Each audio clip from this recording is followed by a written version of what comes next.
estúdio com o nosso Rodrigo Orengo, a nossa Tayane Mello, que recebem o líder da oposição, Rogério Marinho. Bem-vindos os três por aqui, boa tarde a todos. Muito assunto para se tratar por aí, hein, Orengo? Boa tarde. Boa tarde, Paula, Tayane. Senador, seja bem-vindo aqui à Band Brasília. Líder da oposição, Rogério Marinho. Claro, senador, a primeira pergunta é sobre o fato do dia, a prisão de Vorcaro, nessa operação da Polícia Federal. Eu gostaria de começar perguntando para o senhor, como o senhor recebe essa prisão e quais serão as consequências dentro do Congresso Nacional, mais precisamente no Senado. Boa tarde. Boa tarde, Orengo, Tainá e os que estão nos acompanhando. Eu acho que a primeira sinalização que é importante para todos nós é de que, alguma forma, mesmo que com os defeitos, eu diria, com os sinais trocados, né, que nós estamos recebendo do Supremo Tribunal Federal, pelo menos uma parte daquele tribunal está funcionando. Nós precisamos louvar essa atitude de independência, de aplicação da lei, doa quem doer. Nós estamos vendo uma pessoa poderosa, uma pessoa importante, uma pessoa com vínculos, e relacionamento com o poder, e o poder eu falo nas três instâncias, judiciário, legislativo e executivo, tendo a sua prisão decretada, porque as provas que foram trazidas ao processo são provas de que haveria a possibilidade não só de evasão de recursos, que no momento em que a gente está investigando uma fraude, como também até de coação de testemunhas de futuros depoentes. Então eu quero aqui louvar a atitude do STF, através do ministro André, que inclusive vai na contramão da declaração ou da manifestação da PGR, que é tão pródiga e tão célere em mandar prender pessoas por crimes de opinião e me parece com tantos pruridos, em recomendar a prisão de alguém que comete um crime tão forte como esse contra o sistema financeiro nacional. Tayane. Senador, boa tarde a todos também que estão nos acompanhando. Hoje ele iria prestar o depoimento, ou pelo menos era esperado, na CPI do crime organizado. Ontem à noite teve a decisão, da presença dele ser facultativa. Na semana que vem também tem a expectativa para a presença dele lá na Comissão de Assuntos Econômicos do Senado. E justo hoje aconteceu essa prisão. Eu conversei com alguns líderes, ouvi algumas informações também de bastidores, de uma tentativa ali de blindagem para ele não falar, para ele não delatar o Daniel Vorcaro, no caso. O senhor acredita que está havendo algum tipo de manobra nesse sentido nos bastidores? Pode até ser, mas a prisão certamente não vai fazer parte desse processo, Qualquer cidadão ficaria extremamente constrangido em ser preso, ser privado da sua liberdade. Então, da parte do judiciário, em especial, do juiz relator desse processo, eu não tenho dúvida que o que está acontecendo é uma ação com isenção, com equilíbrio e de forma tempestiva. Agora, o governo tem se articulado fortemente para evitar que a CPMI ou a CPI se instale. Nós vemos aí que, pelas notícias que são veiculadas, pelas informações que nós temos, públicas ou de bastidores, de que essa metástase do sistema causado pela ação do banco tem digitais muito fortes da classe política, de pessoas ligadas ao executivo, de pessoas ligadas a áreas influentes, que certamente não tem nenhum interesse de que seus nomes venham a público, que essa investigação tenha a lupa da sociedade, como normalmente acontece quando se trata de uma CPI ou de uma CPMI. Basta ver o que nós estamos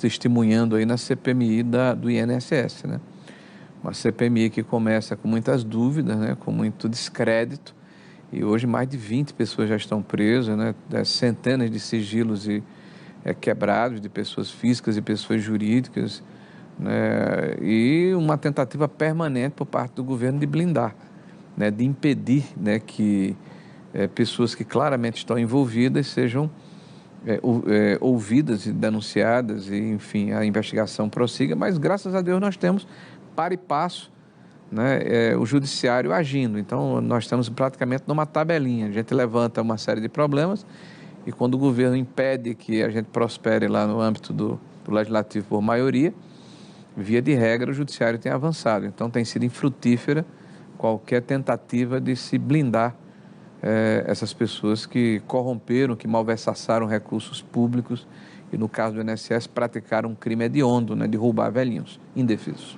Agora, senador, a gente vê um movimento da base de governo de aproximar o entorno de Vorcaro à oposição, hoje oposição, em função da doação de campanha do cunhado de Vorcaro, hoje também alvo da CPI, ao ex-presidente Jair Bolsonaro e também ao governador Tarcísio. Como é que o senhor recebe esse movimento da base do governo? O governo ele tem um hábito de normalmente reagir a qualquer tentativa de investigação ou de necessidade de se explicar à sociedade, como é próprio no regime democrático, por ações do executivo, com uma estratégia que me parece muito peculiar. Tipo assim, eu roubo, mas você rouba também. Nós somos todos iguais, todos somos bandidos. Então, eles querem que a população meça a classe política pela régua deles. Nós temos hoje um partido político que governa o país que acredita que a corrupção, a dilapidação do patrimônio público, o aparelhamento da máquina pública, tudo é permitido em nome de um projeto de poder, de se perpetuar no poder um determinado partido.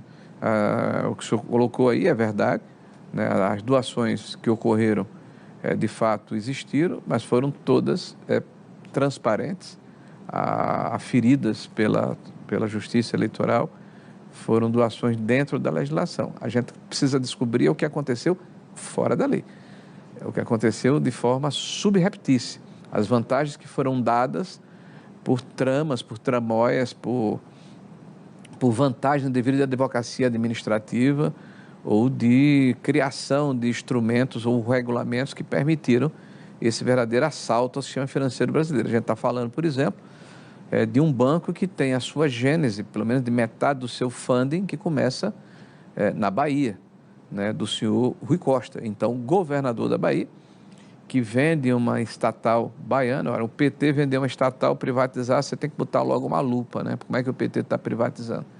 Que tratava de venda de alimentos por 15 milhões de reais numa asta pública, e quem compra essa estatal, ato contínuo, revende por 30 milhões, compra por 15, vende por 30, metade, fica com 50%.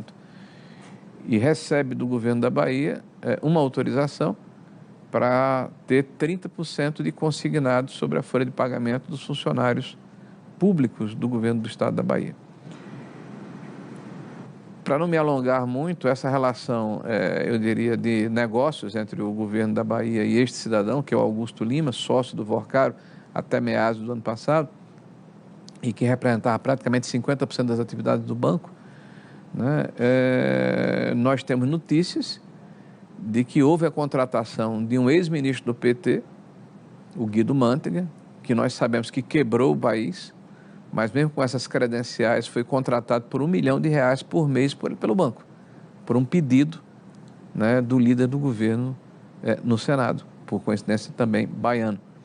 Depois, o ex-ministro do STF, Ricardo Lewandowski, quando sai do STF, recebe mais um mimo, passa a advogar para esse mesmo grupo por R$250 mil por mês, a pedido desse mesmo grupo do PT da Bahia. Então, é evidente que a gente precisa, que eu falo, a sociedade brasileira, se debruçar, né, sobre esses temas, verificar se são meras casualidades ou se as circunstâncias que cercam essa situação encobrem algum delito de prevaricação, de advocacia administrativa, que resultou nesse rombo que até agora se estima em torno de R$40 bilhões.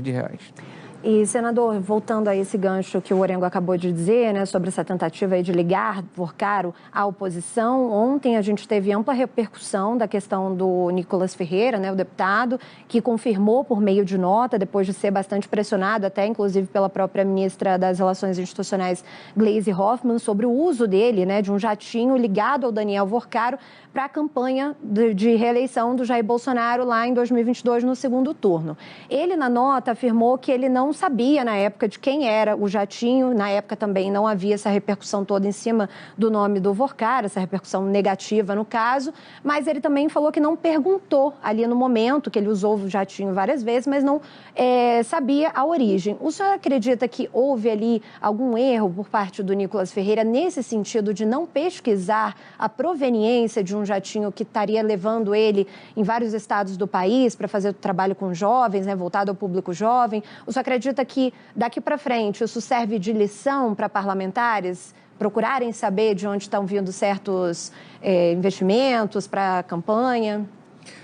Olha, eu não vou fazer juízo de valor a respeito de uma situação em que a gente tem informações circunstanciais, mas claramente pela nota do Nicolas, pela manifestação que ele faz publicamente, pela sua índole, aí eu posso testemunhar de uma pessoa séria, correta, né? Ele participou de eventos em que houve a alocação de um veículo que eu falo, um avião, de uma companhia de táxi aéreo, que é absolutamente comum no Brasil. Os proprietários de aviões particulares, que não usam na integralidade ou na totalidade o número de horas de voo que esse avião tem, até como uma forma de complementar a sua manutenção e, eventualmente, a amortização de parcelas de leasing, colocam em táxis aéreos. Quando você contrata uma empresa de táxi aéreo, você contrata através da pessoa jurídica. E ele é disponibilizado um avião para você e não é dito a você de quem é o proprietário originário daquele táxi aéreo, a não ser que você faça uma pergunta muito específica, mas é muito pouco usual esse tipo de comportamento.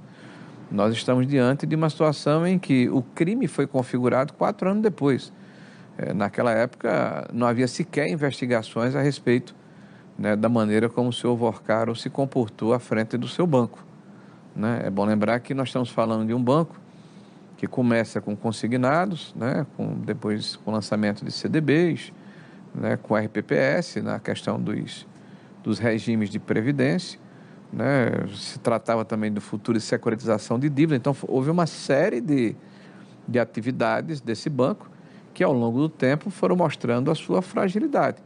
Talvez a gente tenha que se debruçar aí sobre a questão dos controles do próprio Banco Central, dos alertas que deveriam ter sido emitidos, do fato de que o senhor Daniel Galípolo participou de reuniões com o presidente do banco, fora da agenda, com o presidente da República, em 24, quando era diretor de política monetária do banco, sem o conhecimento do presidente do Banco Central, numa ação que não tinha nada a ver com a sua atividade. Ele não fazia fiscalização de atividade bancária. Então, existe muita nebulosidade, muita fumaça em relação à atividade do senhor Vorkar e de que maneira esse banco tomou essa dimensão, tomou essa proporção e conseguiu atingir tão fortemente o sistema financeiro nacional. Senador, entrevista aqui na Band, o presidente do PL, Valdemar Costa Neto, no fim de semana no Canal Livre, ele fez uma acusação de que o presidente do Senado estaria condicionando a instalação da CPI condicionando a votação do PL da dosimetria ao engavetamento da CPI. Isso já teve muita repercussão, mas eu gostaria de saber do senhor, como líder da oposição no Senado, como encaminha esse assunto dentro do Senado Federal e qual é hoje a situação para que uma CPI saia do papel. Olha, eu tenho que fazer justiça. Esse tema nunca me foi trazido pelo presidente Davi Alcolumbre. Pelo contrário, nós fizemos várias tratativas e vários pedidos para que ele convocasse uma sessão congressual o mais breve possível, para que nós possamos nos debruçar sobre a questão do veto. Nós temos ouvido terceiros, alguns até que se dizem interlocutores, mas eu não posso afirmar, notícias de imprensa nessa direção, de que essa sessão congressual só ocorreria caso a oposição não pressionasse pela instalação da CPMI do MASTER, já tem as assinaturas, nem tampouco pela prorrogação da CPMI do INSS. Bom, aproveitar aqui a oportunidade para afirmar que nós não temos nenhuma possibilidade de fazer um acordo nesse sentido. Né? Claro que na ação política, né, se transige, se negocia, se abre de determinadas posições ou se busca determinados consensos, mas esses casos são inegociáveis. Nós estamos falando aqui né, de um ataque brutal que foi feito aos idosos, aos aposentados brasileiros, um ataque absolutamente hediondo, e nós já temos aí indícios que mostram que a cúpula, a estrutura, né, a espinha dorsal do sistema previdenciário está preso, e foi todo ele oriundo, né, das entranhas do Partido dos Trabalhadores. São funcionários de carreira que ao longo da sua vida pública foram distinguidos com cargos relevantes, o presidente do INSS, o procurador do INSS, o diretor de benefícios do INSS, né? Então, não há nenhuma possibilidade de nós termos um acordo no sentido de não pressionarmos o presidente do Congresso pela prorrogação e nem tampouco pela instalação de uma CPMI que, apesar de não ter esse alcance do número de pessoas prejudicadas, de um lado a gente está falando de milhões de pessoas idosas, do outro talvez de dezenas de milhares de investidores, mas é um ataque eu diria, ao cerne do nosso sistema financeiro, que deve viver sobre a égide da previsibilidade da segurança jurídica, né? Então, é evidente que interessa a todos nós, sociedade brasileira, que uma CPMI seja aberta, que ela funcione sem blindagem, sem apropriação, que, aliás, é o que o governo tem feito. Lutou muito para não instalar a CPMI do INSS, não assinou, né? Impediu a sua instalação. Quando ela foi instalada, tentou aparelhar a CPMI para eleger o presidente, e nós os derrotamos nessa oportunidade. E os resultados estão aparecendo justamente porque a CPMI, que é um instrumento da oposição, está funcionando da maneira adequada. E é o que eles pretendem fazer, acredito, na questão do Master. E nós vamos trabalhar muito para que isso não ocorra. Senador, sobre PEC da segurança, que é um tema que a gente também não pode deixar de abordar, ainda está na Câmara, né? Não chegou lá na sua casa, digamos assim, ainda, mas tudo caminha, né, para que chegue. E tem a questão do dispositivo da redução da maioridade penal para crimes graves, considerados graves. A gente recebeu o Mendonça Filho, aqui o relator da proposta, ele comentou sobre esse tema, como que seria, o governo tentou até tirar, mas pelo que tudo indica, vai essa PEC com a questão da redução da maioridade penal, e eu queria ouvir do senhor como que o senhor espera que essa matéria chegue lá no Senado? O senhor acredita que vai ser bem recebida essa questão da redução da maioridade penal? O que a oposição pensa em relação a esse dispositivo? Tainá, primeiro é importante colocar que segurança nunca foi prioridade desse governo, pelo contrário. Nós somos governados por um presidente da República que acredita e fala isso em praça pública, que quem rouba um celular é uma vítima da sociedade. E como vítima não pode ser preso, porque está roubando para tomar uma cerveja ou uma cervejinha, né? Nós somos governados por um presidente da República que afirma fora do país que o traficante, na verdade, é vítima do usuário, não o contrário. Nós somos governados por um partido que, historicamente, tem uma tradição, né, de defender o direito dos bandidos e não o direito da sociedade, né, que pratica e propõe uma política de desencarceramento, né? O seu ministro da Justiça foi quem instituiu a tal da audiência de custódia e comemora o fato de mais de 50% dos presos serem libertados, né? E a polícia fica com aquela sensação que enxuga literalmente gelo, que faz o seu trabalho, e esse cidadão que rouba e reitera o roubo e reitera o cometimento do ilícito, ele volta à rua imediatamente. Então você praticamente anula o trabalho da polícia, o trabalho necessário. Nós estamos falando de um governo que, historicamente, tem se posicionado contra medidas mais duras do ponto de vista penal para restringir ou para inibir o crime, e que, de forma reativa, apresenta um PL antifacção e um PL da segurança depois do episódio do Rio de Janeiro, quando houve uma reação do Estado do Rio de Janeiro à ocupação de territórios por parte de facções e do crime organizado. Então, não é um governo que estruturalmente trabalha a questão da segurança pública, pelo contrário. É um governo que, ao que parece, né, tem até uma certa boa vontade dessas pessoas, porque qualquer um que precise adentrar a esses territórios dominados pelo crime precisa da autorização dos chefes de crime, né? Mas nós vemos aí autoridades desse governo andarem nessas comunidades assim absolutamente tranquilos, né? Então, eu acredito que esse tema em especial da PEC da segurança é um tema muito caro para a sociedade, que está cansada, né, da impunidade, está cansada, né, de nós vermos pessoas serem assassinadas, estupradas, né, violentadas, né, assaltadas por menores entre 16 e 17 anos, justamente se aproveitando dessa brecha da lei. Então, se a população brasileira está madura para votar com 16 anos, para ter uma carteira de motorista, para trabalhar, então esse amadurecimento e esse acesso a informações as mais variadas, será que ele não tem a maturidade suficiente para responder por um crime hediondo? Né? Então, é o tipo de situação que claramente mostra a visão que esse governo tem a respeito do crime e a relativização, né, desse conceito da necessidade de termos lado. E o nosso lado, claramente, não é o lado do PT. Nós estamos do lado da sociedade, né, das pessoas de bem que precisam ser protegidas de marginais, de bandidos e de ladrões. Senador Rogério Marinho, líder da oposição no Senado Federal, quero agradecer sua presença aqui na Band Brasília. Muito obrigado, senador. E já deixamos convites para novas entrevistas. Muito obrigado. Obrigado pela oportunidade. Orengo, Tayane, senador, muito obrigada, viu, por ter participado com a gente por aqui num dia de noticiário quente, senador conseguindo espaço aí pra gente no Tarde Band News. E Orengo, Tayane, a equipe de Brasília, sempre espaço aberto para vocês também. Até a próxima. Até a próxima.